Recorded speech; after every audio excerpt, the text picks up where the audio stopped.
Welcome back to Spincast, ladies and gentlemen. My name is Keegan, or Gigabyte on the internet. I am joined today by the New Jersey Institute of Technology Esports Club. How are you doing today, folks? Good. We're doing good. great. I'm Yeah. doing great. Amazing. Pretty good. Awesome. So Nice tell to us a little meet you. bit about yourselves first. Dennis, why don't you start off introducing yourselves, and then we'll go right down the line. Word.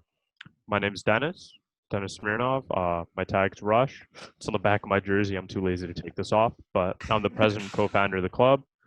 I love Smash. What can I say? Big gamer. Got Melee. Oh, Melee over there in the background. I saw that. Yeah, big fan. IDO? Hi, everyone. I'm IDO TANNE. I'm the events director and game manager of Minecraft here at NJIT Esports. As the title goes, I'm a big fan of Minecraft. Funny, IDO. Oh, that's perfect. But in the modded community, that sure would be much smaller and condensed, and there would be a lot more ores and blocks. Oh, yeah. Yeah. Nita, would you introduce yourself, please? I'm LAMASTRA, and I'm the secretary of NJIT Esports. I'm also super active with our FGC, and I'm the TO for our tournament series, Iron Grid, and I'm also active in our Pokemon VGC community. All right. And how about for you, Andy? So my name is Andy, and I am the PR director for NJIT Esports. I'm also very interested in, competitive games, because I've been on Overwatch for our club and Rainbow Six and Valorant. All right, awesome. Well, good to meet you guys all, and I'm sure the same applies for our audience as well. So, first of all, can you tell us a little bit about how your club operates? I know that every university that has a club instead of a varsity program, they tend to operate a little bit differently. So, first of all, would you tell us how it operates? We're mainly all student run, so almost everything we do is student run. We get some funding from our school, but it's mainly the same funding they give to the rest of our clubs. We're actually we have the highest members out of any club at our college. We're the number one, so yay, look at us.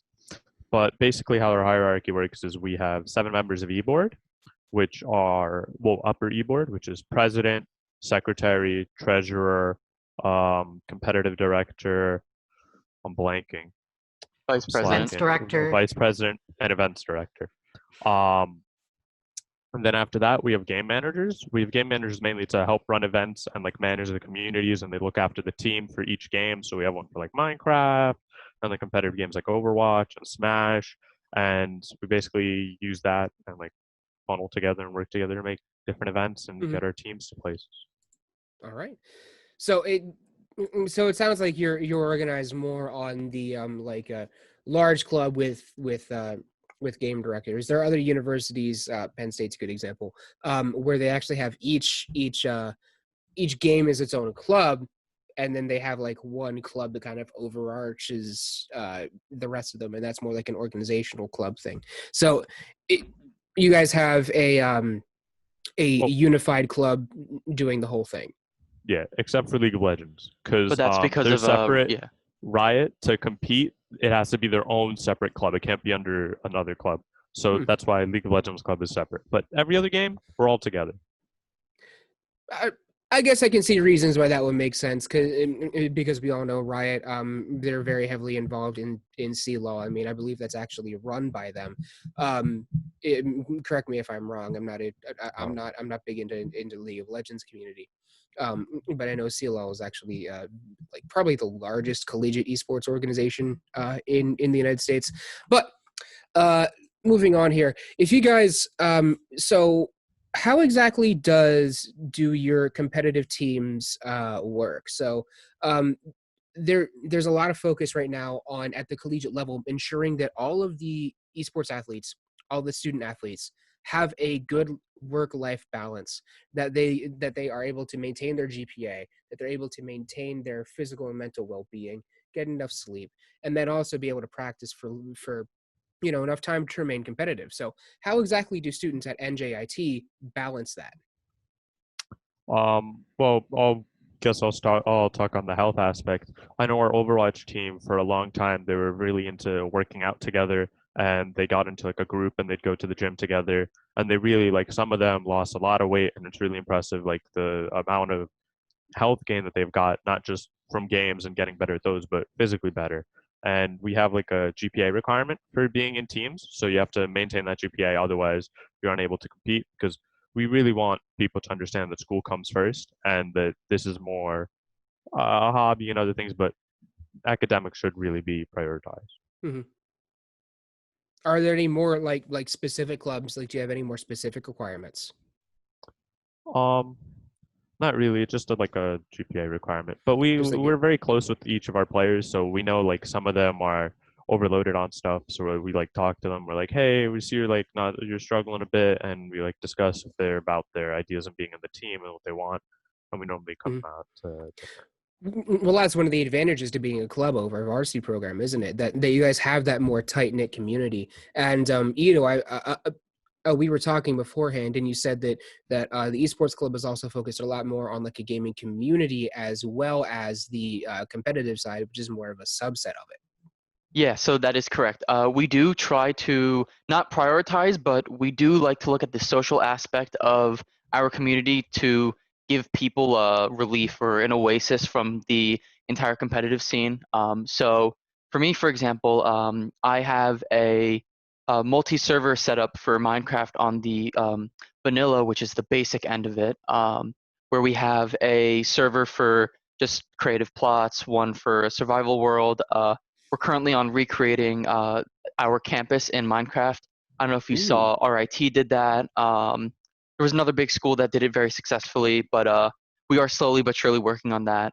And recently, I developed an event server, so we'll have like Hunger Games in there, walls, bed wars. Of course, on a smaller scale because I run the server and everything on my end, so it's I only have this one computer that runs all those servers. But then I also, it's every, I'll say like by semester, so like midway through the semester, I'll put up new modded servers where I'll ask the community, hey, these are the mod lists I'm thinking about adding to the server. Which one would you guys like? And then, I'll let the community choose through a poll, and then I'll just make a server based on that mod list, and boom, done. We all get to have a good Mhm. time. Working with the casual community rather than the competitive community also kind of lets us kind of engage with people who may not play games competitively and learn more about competitive games. So one of our events that we host is like a bi-weekly game night where we just kind of get, the whole community together and just like play games, bring your own system sort of thing. And I think it's a really great thing because like I used to never be involved with like the fighting game community, but I started playing like Under Night in Birth, which was kind of like a more obscure fighting game, but I didn't learn about that until I came to one of these game nights, and I used to be like a more casual person, but now I'm playing more competitive games. So really having that social space kind of lets people like learn about other communities and meet new people. Yeah, and again, one of the great things about a club, you have that kind of intermingling of the populations of your various games that you guys support. I can imagine. Have you guys ever actually tried running like a large scale like a, let's just say, Hunger Games or Bed Wars tournament with Minecraft? So actually on the 24th, we're gonna have a Hunger Games event of June, which is this month. But so hopefully we get a big turnout. The social community, we're still trying to rise up in our publicity in the campus so more people know about us. Because I've had friends who I've met freshman year, and I joined esports my sophomore year, and then I was like telling them it's like, oh yeah, we have like a Minecraft event happening today, like with the esports team, and they just go like, wait, we have an esports team? I'm like, yeah. And it's still shocking. Like we're the number one campus or club on campus, and like I'd say maybe like 40-50% of the community still doesn't know that we exist and that we have all of these major and amazing events. Hmm.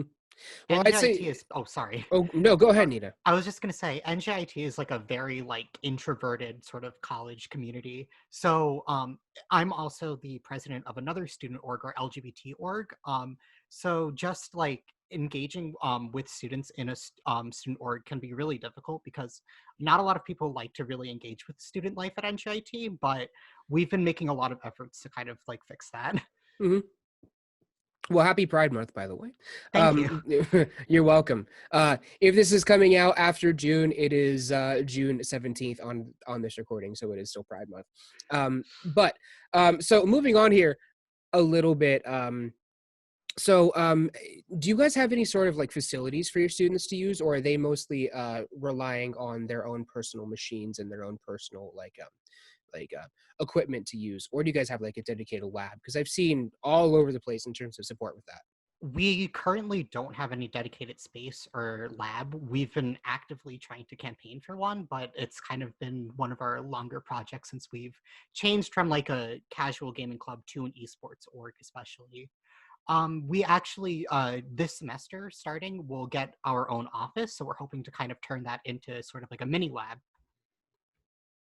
Right. So it's like, I can imagine like turning that mini office into like having like 6 computers, where at least if you have a team that's about to compete in something, they'd be able to go and like compete there and use the good equipment and make sure they had really good stuff to actually, play on it, a consistent internet connection and whatnot. Yeah, yeah. Exactly. So I'm actually gonna be directing that whole network setup with getting even our Minecraft server like dedicated into that office.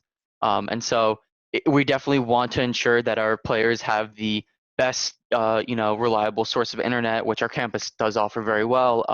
But it really is when you take that line, then you split it up to 6 different computers, which is what we Yeah. want to focus on and make sure that okay, every computer is getting a good speed, that they have good ping, that they aren't lagging, and that each computer is up to date and just functions like it's supposed to. As a comp sci major, there's nothing like playing Minecraft in a server room. Am I right? So, a little bit more about the competitive side as well. So, what all teams do you guys have that compete in various collegiate organizations? We have a ton. We have our Hearthstone team, our Overwatch team, our League team, our Rainbow Six team, our Smash team. Probably missing a few, to be honest. Rocket League, COD. A lot of them have been showing like a ton of great results. Like our Overwatch team actually the semester just ended. Before last year was got 8th place on a big tournament like national wide. It was broadcast on ESPN. Our Street Fighter team won the nationals, which was insane. Our Smash team got 3rd place. They really are putting out like amazing results, and like we have a big trophy from the Street Fighter guys. It's crazy. It like lights up and everything. It's really nice. Yeah, that is awesome. Now, do you guys do much recruiting? I guess this would be a question for Andy. As the PR director, do you guys do a lot of recruiting, or do you really focus on that in terms of what you put out there to the public, or is it more just like a word of mouth? They come to NJIT and then they sign up. It's more of like a word of mouth, just because for the Overwatch team, we have 2 people that one of our previous members like actually scouted out, saying you should come to this school. We have a good Overwatch team. The only downside compared to other schools is the fact that we don't have any scholarships or anything like real like incentive to offer them, which is kind of a problem. Go. So we generally focus on word of mouth, just because like two years ago or a year ago, no, it was 2 years ago. One of our Overwatch members actually like scouted out 2 members to told them to like come to our school. Our Overwatch team is pretty good. With you guys on the roster, it'll be even better. And so they did come over eventually. But the only problem we have is that we're not really like funded in a way of other schools. I know other schools give out scholarships. We do not have anything like an incentive to bring them here other than joining a team. So it's kind of difficult for us to actually go out and actively scout people out, because we can't offer them scholarships or prove to them that we can have like a guarantee of winning like a tournament or anything like that. Right. Yeah. And I suppose that would be the only way that you'd be able to bring people in is by word of mouth. You don't really have access to the kind of varsity assets that other schools that already have varsity esports programs have. Have you guys been campaigning to make at least some of your games varsity? Right. So we do campaign. We ask for a lot, whether from our school. So we ask for like the room we recently got. We've been asking for like 2 years actually about getting the room, which we recently just got. So that's a good thing. And whether they're going to recognize us as having like scholarships available, we actually do not know. Obviously, every school, every esports club does want that out, so we can have a better team and hopefully make it better. Mhm. We're really trying to use this semester as sort of like our way to push it, because just last semester we got like the numbers that we were currently the largest like recreational club on campus. And we're hoping, because Student Life, again, I work with them, has like personally told me that a lot of freshmen come to the school because they find out that we have such a big like gaming community, and NJIT in our research lab, for example, our or interaction lab works a lot with like Twitch and like research into gaming. So gaming is kind of part of NJIT's culture. So I'm hoping that we can like leverage that connection between NJIT and gaming as sort of like our way to get into varsity. Right. And have you had a lot of pushback on this, or have they been mostly supportive of it? It's just going through the process. That's the difficult part. It's mostly the process. Like the administration is like supportive of the idea, but it's really just like getting everything together that's been difficult. Mm-hmm. It's also kind of like luck, I guess, in a way, just because in order for like a school to actually recognize that this deserves more funding, you have to win like first place, right? But then we have to compete with schools that actually give out scholarships and recruit people that are actually good. So in a way, we have to get lucky in a way, in the sense that people have to come to our school and we have to have enough good players where we'll get like top 2 or top 5. Mm-hmm. And yeah, I mean, well, I mean, I guess that's really good for your fighting games community, as Dennis has already pointed out, that you guys have a huge and hugely successful fighting games community that's already putting up results all over the place. Do you guys get to keep most of your prize pool, or all of your prize pool, or does some of it have to go back to the university? No, all our players keep all of our prize pool. That's Okay. something. So like for players to join us, it's not really a deficit to their earnings or anything. They just make the same amount. They just get our support. That actually kind of takes me to my next question here, which is going to go a little bit off track of what we have here. But considering you guys are so varied into so many esports, it might be pertinent to you guys. I'm going to say 4 letters, and you're going to know exactly what I mean. NCAA. So, yeah, there's been a lot of questions about, is the NCAA going to get into esports? Are they going to, try and get into that? And I guess the question to you guys is, do you think that they should, or do you think that we should have a different governing body, like we already have NACE, Collegiate Star, TESPA, and the various developer leagues? Or do you think it's just better off leaving it to the school, the individual, and the conferences? I think there's different benefits from each, because I have a very diverse background in Smash, which is an esport with no backing from the developer whatsoever. It's all grassroots. It's people lugging around big CRTs, I mean, doing stuff all on their own and funding it. Quite frankly, with Smash, Nintendo's very anti-esports. Yeah, well, I wouldn't say they're anti-esports. They're more hands-off. They kind of just let it run. They were very anti-esports before shutting down Melee's spot in Evo and stuff like that. But now they've become more of a hands-off approach and just leaving it on their own. But I think there's benefits to each, because that grassroots community has formed one of the most open, welcoming, kind, and really just amazing communities out there. It's really sweet and open to new people coming in and always trying to build people up. It was really good, but also I could see the benefit of NCAA making it more official, more recognized. People, like, you can put that on your resume and people look like, wow, this guy like really put in a lot of work, and they'll see NCAA and they'll be like, wow, that's very impressive. And it gives it more of an official look, and then potentially even more money for the players, more viewerships, especially with the pandemic going on. It's shown how easy it is to have esports tournaments, even if you can't meet it in person, which is a benefit that traditional sports don't have. It's a fairly stable industry because it's not really affected too much by world events. Yeah, I personally feel like it shouldn't be, just because like NCAA, like the viewer base for that is very, there's a lot of backlash between like esports being part of like actual sports. So I don't think, generally, in my opinion, I don't think it should be collaborated together. I think it should be a separate entity, just because if you're interested in esports, you're going to end up like looking at it on Twitch streams or wherever else it be. NCAA is more like, I guess, general body of general population kind of thing. I mean, it does open up to like more people knowing about like esports and stuff, but I don't think it's the backlash. I feel like it wouldn't be worth it. Yeah, that's understandable, especially because what actually brought me to this is like the NCAA's their kind of policies on amateurism, which is where it's like you can't all of a sudden, if the NCAA gets involved, you can't hold tournaments for prize pools anymore because they're no longer amateur. And it's like for streaming, if you earn money from streaming, does that make you amateur still?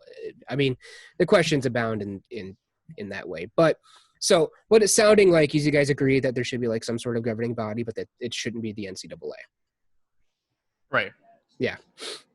And that's kind of the impression we're getting from most schools, is because they say that it's like, hey, it'll be a lot easier for us to obtain legitimacy, a lot easier for a club to become a varsity program, for example, and a lot more calming to parents if there was some sort of governing body that, you know, schools became a part of that kind of organized esports play, such as, well, NACE again, because they seem to be the largest and fastest growing one, even more than TESPA, to be honest.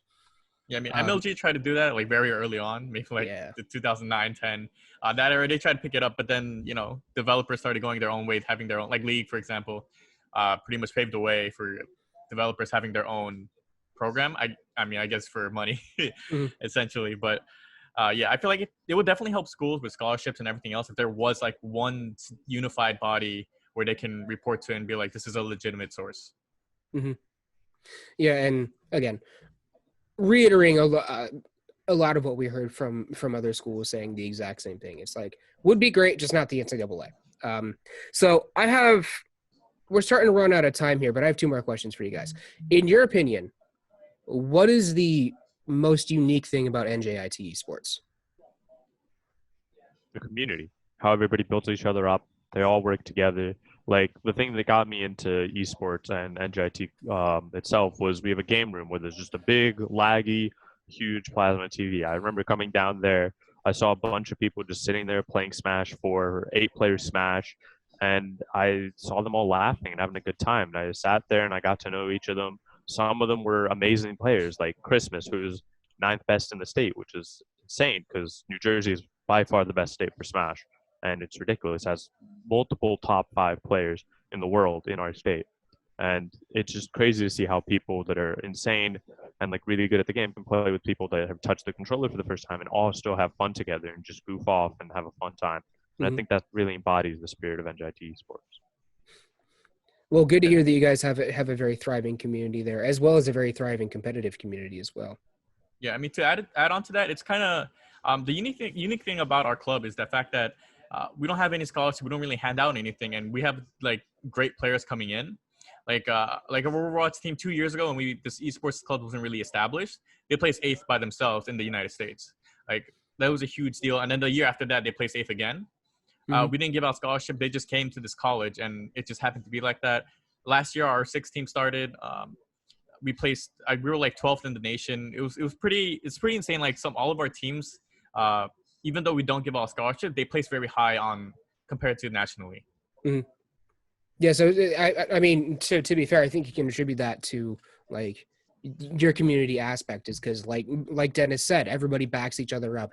Everybody pushes each other to be better, while at the same time having fun with it. And I think that's exactly why you can attribute having such great success for a school that's not even a varsity program. And it's because you have those advantages of a club scenario to really back that up. Now, I have one more question for you guys. And this is going to be the last one before we wrap up here. And I want each of you to answer this. If you were to give advice to a middle or high schooler who's really passionate about esports, not just in the competition side, but also in the production side or whatever they're interested in, what would that advice be to continue using esports in college and potentially further beyond as a profession? And in addition, how would you suggest they defend that to those who might still have that stigma? I guess I'll start it off. Me as somebody that's a pretty accurate description of me, I'm gonna be honest. I joined NJIT Esports and gave me a lot of opportunities to just network and talk with people in the industry. Like I've had a lot of contact with NYXL, now called Andbox, but they own the New York Overwatch team. And I've had a lot of contact with them. I've worked together with them. They paid us to stream a Hearthstone tournament for them. And I've had a lot of contact with them. And like one of our club members, Nick Abadio, he got a offer to work with them. So it's really insane to see how like just talking with them and working together with them could lead to things like a job offer and stuff like that. How about for you, Andy? My advice would be honestly to look for schools that have some sort of backing. Even ours, we don't have a lot, but we still have like a very good community. Like Dennis said, it reached out so on the club member could get a job. I would just research schools where they're very invested in the esports scene, where the club actually very strives. Like specifically, I would advise to go to clubs with scholarships. Like, to be honest, because those are the schools that actually acknowledge their esports program and have reach out and everything like that. Because all in all, the esports scene there's a lot of jobs in the esports scene, like Overwatch League, the league streams. They all have huge production teams, writers, and everything like that. It's an actual job that you have to really be invested in. So I would advise going to schools that very support the esports scene in general. All right. How about for you, Ito? Yeah, so I honestly, with our esports community, it's when it comes to the academic side of things, we all personally try and focus on our academics. Our vice president, who couldn't make it today, is involved in the game development portion of our school. And so if it's the fear that, you know, your son or daughter or you yourself who are considering joining NJIT are afraid that, you know, we try and prioritize the gaming before academics, that's not true.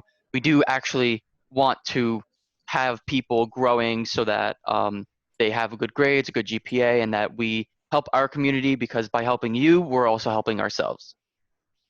And last but not least, how about you, Nina? I would definitely say take initiative on the things that you want to get done. So despite the fact, you know, we had like that really big victory with our Street Fighter team, like winning first place, all of the people in that team, they all graduated. So basically after that, our FGC died. But because, you know, I started getting interested in fighting games, I was like, hey, why don't we start up a tournament series? Like, why don't we get something done? And I had absolutely no experience doing any of this, but just by working with other community members and taking that leadership position and just getting something going, I was able to like completely rebuild a community. So really by just taking initiative and like relying on other people and trying to get something going, like you get so much like experience in like whatever field you're interested in esports. Like I'm now considering like going full-time as a TO for other like tournaments and helping out with that sort of thing. So really like that. Okay. Well, thank you all very much for coming out. Good advice as well. So tell us where we can find NJIT Esports. Twitter.com/NJIT Esports. I believe it's also Instagram.com/NJIT Esports. I'm not sure about the Instagram handle. Andy probably knows that better. But I know for sure it's twitch.tv/NJIT Esports. And we also have a Facebook. Okay. And a Discord, discord.gg. Yes, discord.gg/NJIT. Nice. Yes. Okay. Over 1,000 members. Well, thank you guys very much for coming out and talking with us today. It has been a joy talking with you, and I'm sure our audience feels the same. And thank you all very much for coming out and watching Spincast today. Just remember, stay happy, stay healthy.